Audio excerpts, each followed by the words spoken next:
Hi, Mikel. Hello. What did you make that another 3-point finish? Very happy with the performance, individually and collectively. So dominant. We were a big threat. So very pleased with all of that. But the margin should have been much bigger. I mean, with the amount of situations, chances, open chances that we generated through the game, it should never be 2-1. But that's the Premier League. That's the step that we have to make. I think the first shot that they had, they scored the goal, and then David has to make another save to maintain the result. So but what I like is that we're having a lot of issues. We're dealing with it in an incredible way. Yesterday we lost Jurriën, today we lose Calafiori in the warm-up. Declan has to play as a fullback, and you see the performance that he put in. So that's the spirit, and that's how much our players want it. How long can you sustain that with the amount of injuries you have? You seemingly having to dig deep every week. I don't know. At the moment we survived 6 months. So let's see. It's another 5.5 to go. So hopefully things will get better. The good news as well, for example, we got Gabi earlier than expected, which is great. The medical staff, I think they've done an incredible job. The way he pushes himself as well. And that's what we need, because we lost one, we got somebody else back. And overall, I think the performance was against that really good side. Very, very good. Simon? Mikel, are the injury issues uniting the group? Yes. Because as well, there are injuries with Jurriën. He landed awkwardly, and there's something with Ricky was something as well very, very strange. And yeah, but you speak to Declan and tell him he needs to play there or as a right winger, and he said, okay, I'm up for the challenge, I'm going to do my best, and the attitude is great to witness. This is the second week in a row where City have obviously got top and you've had to respond within hours. How much confidence does that give you in the title race that you've done that twice in a row and you can last this?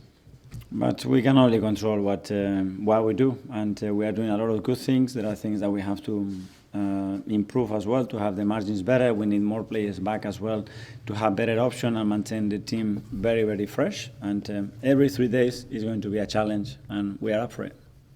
Okay, James, CBS. I think you alluded to it in that first question, but if you keep performing this way, keep creating the shots and chances you do you feel like a very big statement win will come quite soon?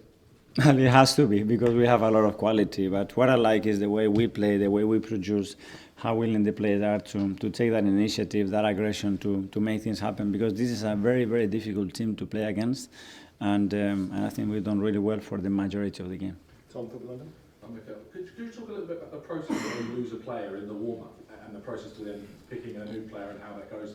And panic set in, or you're very confident that plan B, C, D is going to be correct? No, well, it's something that we have prepared, because we know that it can happen. So when I give the lineup, I always tell the boys, and the day before is be ready, because this is football, this is the Premier League, and anything can happen. Somebody now can get a bug, and an hour later he cannot play, and you have to be in the right mental frame to be able to perform immediately and don't go through that disappointment. And that's what the players are doing. And what was the issue with Rishi?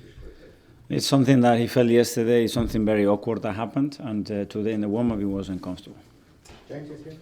You talked about margin should have been bigger. I think you said the same thing against Palace. Obviously, 1 goal wins against Everton, Wolves. When was the last time you felt comfortable in a game? Comfortable in this league, well, that's a big word. But yeah, when the scoreline is bigger, but hopefully I don't have to use it that often. But do you sort of feel that kind of nervous energy in the game? I mean, when was the last time as a manager you were... With the crowd, you mean?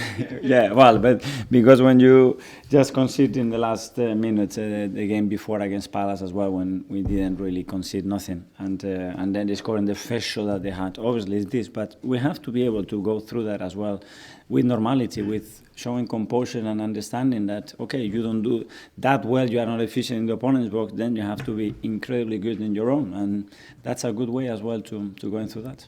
Okay, we'll do one more live with Sam from the Daily Mail. Hi. 2-1, it seems to get really nervy from the crowds that play it.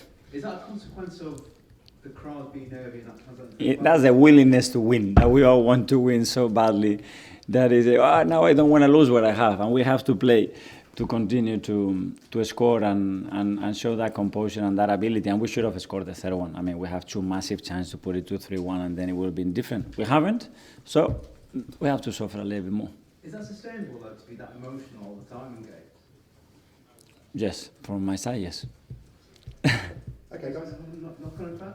Sorry? Can't you have a knock-on effect though if you're emotional for every single game, regardless of the? If you win, I think you win, you learn, and you go again. The knock-on effect of winning is incredibly powerful. Okay, guys, we'll do a few for Villa. This is 12 o'clock, 29th of December, so